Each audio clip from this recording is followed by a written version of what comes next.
Alhamdulillah, wassalatu wassalamu ala rasulillah Muhammad ibn Abdullah wa ala alihi wa sahbihi wa man walah. Subhanaka la ilma lana illa ma 'allamtana innaka antal alimul hakim. Rabbi shrah li sadri wa yassir li amri wahlul 'uqdatan min lisani yafqahu qawli, amma ba'du. Alhamdulillah, sama-sama kita hormati, kita muliakan keluarga besar dari Majelis Ta'lim Masjid Agung Kota Tasikmalaya, Hajjah Rima Maryati, dan juga Ibu Ketua Majelisnya Ibu Hajjah Nunung. Kita doakan semoga senantiasa dalam limpahan rahmat ridha Allah Subhanahu wa taala. Mereka berdua beserta segenap keluarganya dalam limpahan ridha Allah Subhanahu wa taala. Panjangkan umurnya, sehatkan badannya, dimudahkan urusannya, kabulkan hajatnya, semakin dicinta Allah Subhanahu wa taala dan Rasulnya. Sama-sama kita hormati Ibu Hajjah Neng Alia Nurul Huda, istri dari Ketua MUI dan DKM Masjid Agung. Ibu Khalisah Kamilah, pimpinan Pondok Pesantren Baitul Arqam Bandung. Ibu Imas, pimpinan Pondok Pesantren Al-Ma'uniyah Bandung. Ibu Neng Mahda, pimpinan Pondok Pesantren Al-Hasan Ciamis. Ibu Neng Diah Aminah, pimpinan Pondok Pesantren Darul Amba Bantar Gebang, dan juga Ibu Hajjah Neneng Nurlela dari Kombes. Kita doakan semoga segenap yang telah disebutkan namanya dan juga termasuk para ibu-ibu nyai yang hadir di tempat ini, para hubabah, para syarifah, para ustadzah, para pimpinan-pimpinan pondok pesantren, pimpinan-pimpinan majelis ta'lim, semoga senantiasa dirahmati Allah, dicintai Allah, dimuliakan Allah, dibahagiakan Allah Subhanahu wa taala. Serta tentu saja semua yang hadir di majelis ini, baik ibu-ibu, kakak-kakak, adik-adik, anak-anak, semoga semuanya dipandang Allah dengan pandangan kasih sayangnya, dimudahkan urusannya, dikabulkan hajatnya, disayang-sayang Allah, disayang-sayang Nabi besar Muhammad sallallahu alaihi wasallam, insyaallah. Amin ya rabbal alamin.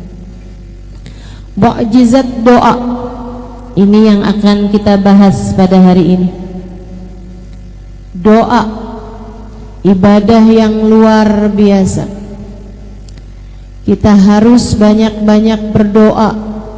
Saya sering bilang, jangan jadikan doamu hanya sekedar, sebab doa adalah semua yang kamu perlukan. Jangan cuman berdoa sedikit. Kamu justru sebaiknya sedikit-sedikit berdoa.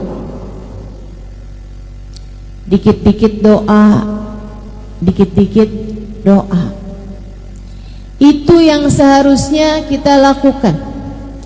Mencontoh manusia paling agung, baginda kita Nabi besar Muhammad. Nabi itu selalu berdoa. Nabi sering berdoa. Mohon maaf sebelum saya lanjutkan, kakak-kakak yang berdiri ini mau memastikan untuk tidak foto, tidak video. Betul ya? Sekarang gini aja, semua yang hadir nggak usah pakai dijagain, insya Allah nggak foto, nggak video. Betul? Betul, sepakat semuanya? Nah, jadi kakaknya biar nggak pada capek boleh duduk. Oke, ya. Silahkan duduk. Tahu-tahu pas habis selesai kajian nggak bisa jalan, pada kaku karena berdiri kelamaan. Baik ya. Saudariku sekalian yang saya muliakan, Nabi Muhammad tuh begitu, selalu berdoa. Nabi Muhammad diam-diam berdoa. Nabi Muhammad berdoa dalam diam dan diam-diam berdoa. Nabi Muhammad banyak doanya sebab beliau sedikit-sedikit berdoa. Ngelihat orang soleh ibadah, Nabi Muhammad doa, ya Allah terimalah ibadahnya. Melihat orang yang ahli maksiat, Nabi Muhammad berdoa, ya Allah karuniakanlah taubat padanya. Nabi Muhammad pernah kecurian sendal. Jadi rupanya maling sendal itu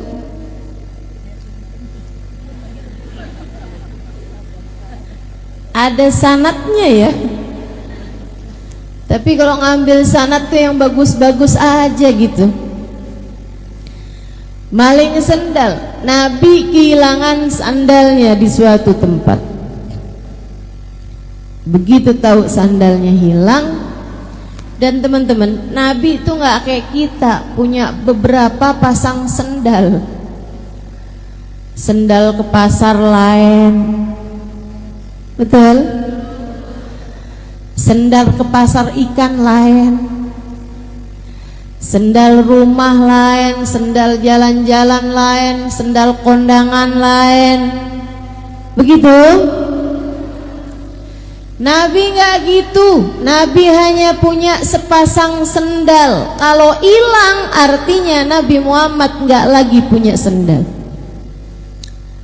Tahu gitu kok sendalnya Nabi hilang.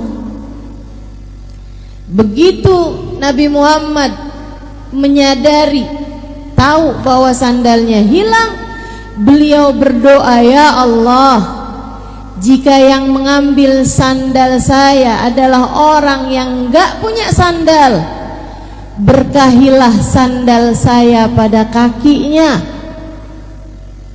Didoain sama Nabi.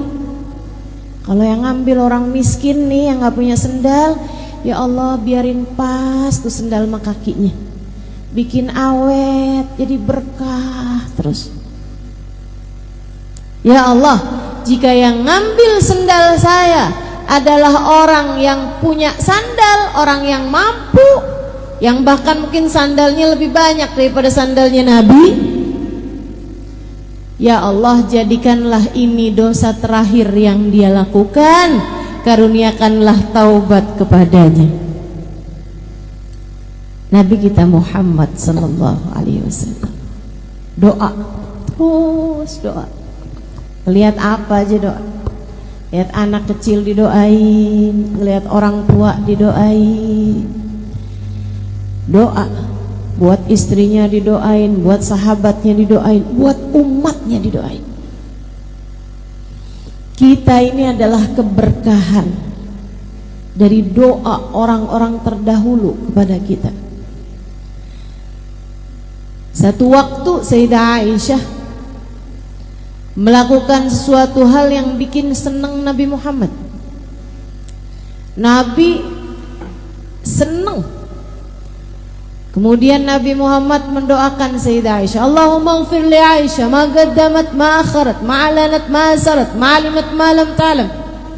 Ya Allah, ampunilah Aisyah ya Allah, dosa-dosanya yang dulu-dulu ataupun yang baru-baru. Ya Allah, ampuni Aisyah ya Allah, dosanya yang dia lakukan sendirian, diem-dieman, atau yang dia lakukan terang-terangan. Ampuni Aisyah ya Allah, dosanya yang dia tahu ataupun yang dia nggak tahu. Sayyidah Aisyah dengar didoain kayak begitu, senengnya luar biasa sampai semburat merah keluar di pipi beliau. Senyum-senyum Sayyidah Aisyah. Nabi Muhammad tanya, "Farihti bidu'ai ya Aisyah?" Kamu senang karena mendengar doaku ini wahai Aisyah? Bala ya Rasulullah, hadzal yaum id indi. Betul wahai Rasul, nih hari kayak lebaran buat saya.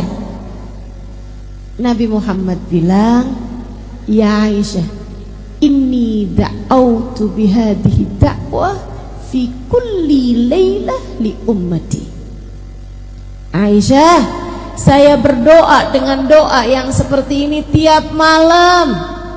Tiap malam sesudah panjang solat Nabi Muhammad, sesudah panjang berdiri Nabi Muhammad, sesudah panjang sujud Nabi Muhammad, Nabi Muhammad membenamkan dirinya dalam doa. Ya Allah, ampunilah, ampunilah, ampunilah. Buat siapa wahai Rasul? Li ummati, untuk umatku. Untuk umat. Kita nih umatnya. Keberkahan doa-doanya Nabi Muhammad. Jadi kalau kamu lagi susah, tahu-tahu dikasih kemudahan, kamu pikir karena saya adalah istri yang solehah. Belum tentu. Bisa jadi itu adalah keberkahan dari doa orang tuamu. Bisa jadi itu adalah ijabah dari doa nenek kakekmu. Bisa jadi kamu mendapatkan keberkahan dari doanya Nabi besar Muhammad sallallahu alaihi wasallam. Sebab bagaimanapun kamu adalah bagian dari umatnya. Karenanya juga saya sarankan untukmu yang sedang dalam kesusahan, anak-anakmu belum dapat hidayah dari Allah sehingga sholatnya masih berantakan atau masih tenggelam dalam dosa, kan? Saya kesian sama ibu-ibu yang anaknya masih belum dalam jalan hidayah Allah Subhanahu wa taala. Saya kesian. Cobain Bu buat tagih doanya Nabi Muhammad untukmu dan untuk anak-anakmu. Ya Allah, anak saya, kasihanilah dia ya Allah. Ya Allah, ampuni dosanya. Bukankah anak saya adalah umat Nabi Muhammad? Dan bukankah kabarnya Nabi Muhammad selalu mendoakan kami umatnya? Ya Allah, ampuni dosa anak saya. Tarik dirinya ya Allah, bawakan ke jalan taat padamu.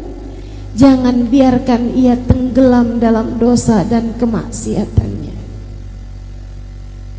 Kami mohon padamu ya Allah, sebab kami umat Nabi Muhammad. Kami tahu Nabi Muhammad banyak mendoakan kami. Tagih doa Nabi Muhammad kepada Allah Subhanahu wa taala untukmu. Untuk insya Allah. Hal penting buat kita lakukan dalam hidup yaitu selalu berdoa.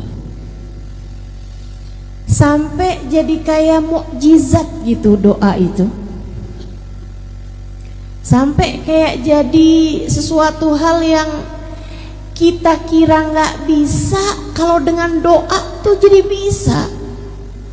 Bu, saya ini orang kampung. Bapak saya bukan ulama, ibu saya bukan ulama. Orang di sekeliling saya nggak ada yang mondok pesantren zaman saya masih kecil dulu. Sepupu-sepupu saya nggak ada yang mondok pesantren.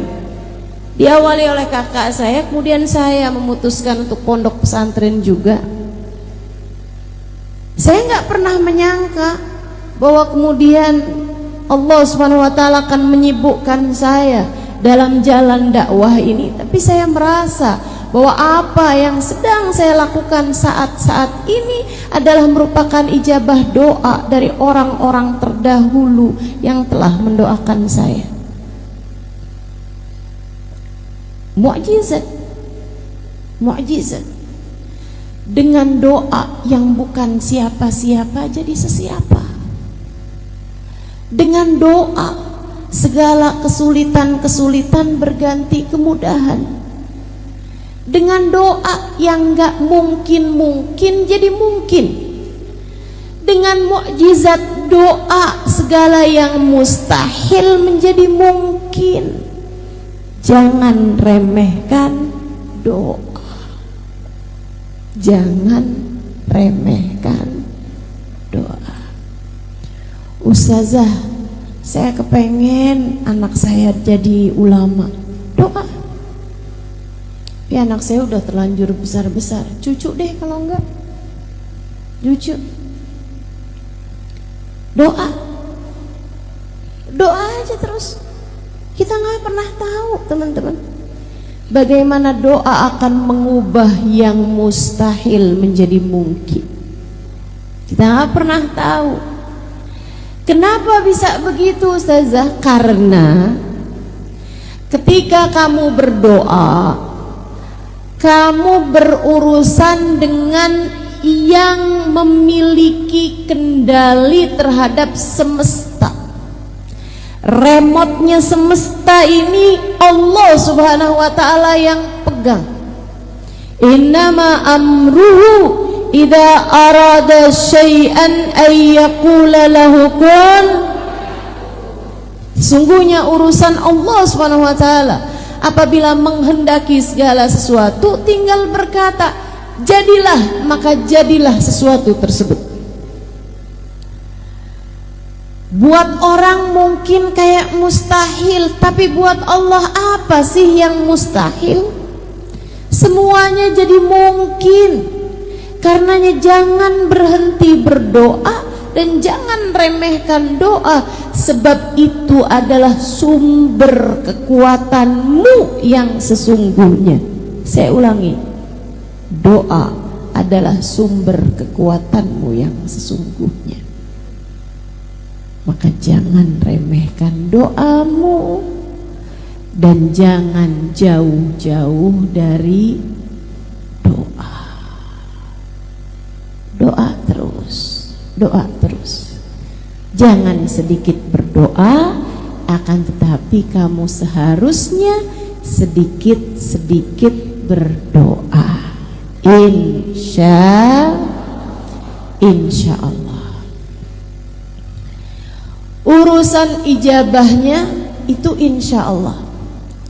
Man wufiqa lid-du'a lam yuhramul ijabah, kata Sayyidina Ali.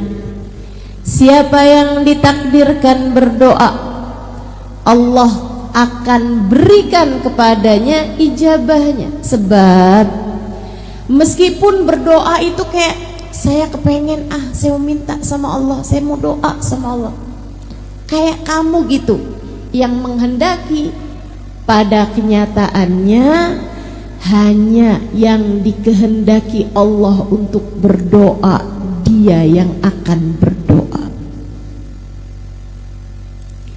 Kita lihatnya kayak kita yang maju duluan baru Allah ijabah, padahal sebenarnya undangannya udah dikasih duluan. Padahal sebenarnya Allah Subhanahu wa ta'ala menghendaki, maka Allah Subhanahu wa ta'ala menjadikan hamba-hamba yang diinginkan dekat dengannya, dialah yang kemudian akan menyibukkan dirinya dengan berdoa. Makanya ayat tentang doa salah satu dari ayat favorit saya dalam Al-Quran. Salah satu, ada beberapa ayat-ayat yang lain, dan semua ayat-ayat Al-Quran memiliki keindahan-keindahannya tersendiri, memiliki sir-sirnya tersendiri. Tapi kalau saya sebut sebagai ayat favorit saya, karena saya merasa bahwa ayat ini indah, kena buat saya, dan saya rasa itu juga kena buat kamu. Salah satu dari ayat indah, ayat yang kena buat saya adalah ayat mengenai doa ini. A'udzu billahi minasyaitonir rajim. Wa idza sa'alaka 'ibadi anni fa inni qarib ujibu da'watad da'i idza da'an falyastajibu li wal yu'minu bi la'allahum yarshudun. Wa idza sa'alaka ibadi anni fa inni qarib. Apabila ada hambaku, bukan hambaku, hamba-hambaku, ibad. Apabila ada hamba-hambaku bertanya kepadamu wahai Nabi Muhammad tentang aku, fa inni qarib, katakan padanya sesungguhnya aku dekat. Ujibu da'watad da'i idza da'ani, aku akan mengijabah doa siapapun yang berdoa padaku. Aku akan mengijabah doa dari yang berdoa padaku. Atau aku akan menjawab panggilan siapapun yang memanggil-manggil namaku. Falyastajibuli, maka sampaikan pada umatku, umatmu untuk berdoa dan meminta padaku. Wal yu'minu bi, katakan pada mereka agar percaya padaku. La'allahum yarshudun, niscaya mereka akan mendapatkan petunjuk. Indah banget bukan? Indah banget bukan? Seorang sahabat bertanya kepada Nabi Muhammad, Allahu ba'id hatta unadi am huwa qarib hatta unaji. Rasul, saya punya pertanyaan. Allah itu jauh sehingga aku harus memanggilnya, ataukah Allah itu dekat sehingga aku cukup berbisik dengannya? Pertanyaan yang sangat indah, pertanyaan yang sangat bagus sekali ditanyakan seorang sahabat mewakili kita umat Nabi Muhammad sallallahu alaihi wasallam. Allahu ba'id hatta unadi am huwa qarib hatta unaji.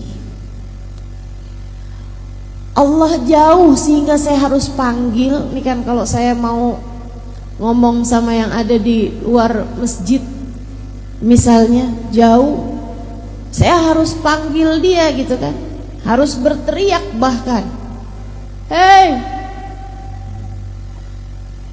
misalnya kalau saya sebut namanya karena jauh, saya harus memanggilnya, saya harus berteriak memanggil namanya.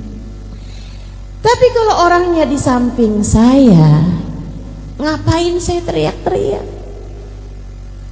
Saya cukup bisik-bisik sama dia, hei.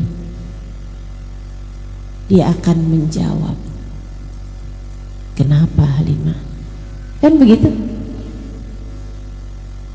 Tapi kalau jauh kan, hei, jawabnya juga itu, iya.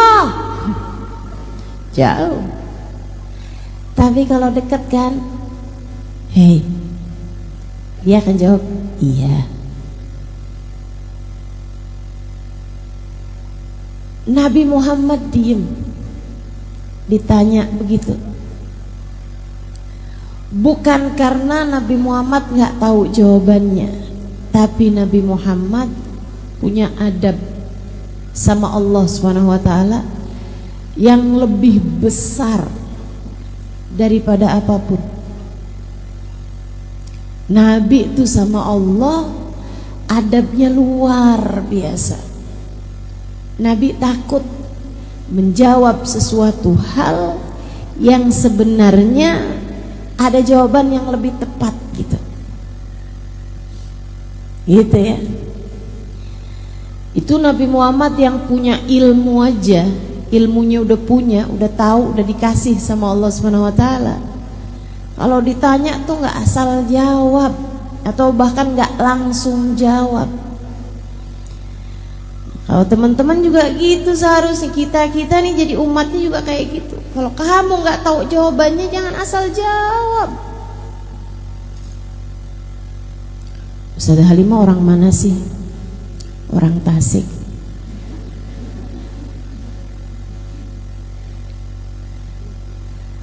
Kan namanya asal jawab. Kalau kita nggak pasti-pasti, jangan jawab. Sehingga sekalian, apalagi kalau ditanyanya perkara urusan hukum tentang Allah, tentang Rasulullah, tentang hukumnya ibadah, tentang tauhid dan seterusnya, tentang agama, ini jangan asal jawab. Nantinya jadi orang-orang yang kata Nabi Muhammad, fadallu wa adallu. Mereka pun menyesatkan dan kemudian menjadikan orang lain tersesat. Mereka sesat dan kemudian menyesatkan orang lain. Nabi diam.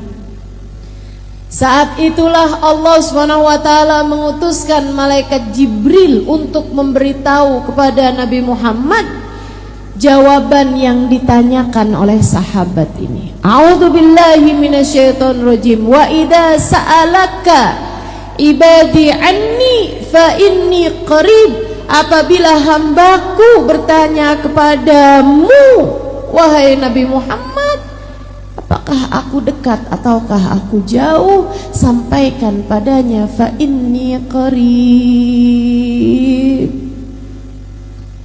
Sungguhnya aku Allah adalah zat yang dekat. Saudaraku sekalian, fakta bahwa Allah dekat adalah sesuatu hal yang sangat melegakan bagi saya dalam hidup saya. Fakta bahwa Allah Subhanahu wa taala adalah zat yang dekat dengan diri kita adalah fakta yang seharusnya membuat kita selalu tenang dalam segala keadaan. Allah dekat dengan kita. Kamu takut dari apa kalau kamu tahu bahwa Allah dekat denganmu? Kamu sedih dari apa kalau kamu tahu Allah dekat denganmu? Ustazah, Allah itu beneran dekat. Dekat.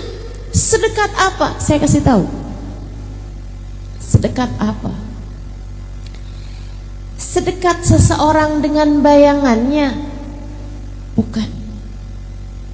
Sebab bayangan akan hilang saat kegelapan.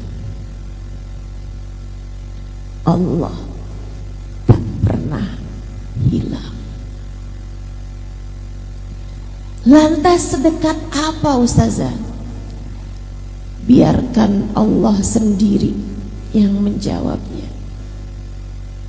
Saya kalau bayangin dekat, sedekat ruh dengan tubuh. Saya kalau bayangin dekat, karena kita nggak bisa gerak, nggak bisa pejam mata, nggak bisa tidur, nggak bisa bangun kecuali dengan ruh yang menempel dalam tubuh kita. Tapi teman-teman, ruh dengan jasad terpisah ketika datang kematian. Ketika orang lagi koma, lagi pingsan, Nah, itu ruhnya tuh pisah dari jasad. Bahkan ketika orang tidur itu rohnya pisah dengan jasad. Makanya begitu bangun tidur kita bilang alhamdulillahilladzi ahyana ba'dama amatana ilaihin nusyur. Ya Allah, terima kasih Engkau kembali menghidupkan aku setelah sebelumnya Engkau mematikan aku. Hanya kepadamu lah aku kembali. Sebab kalau kita tidur tuh pisah rohnya.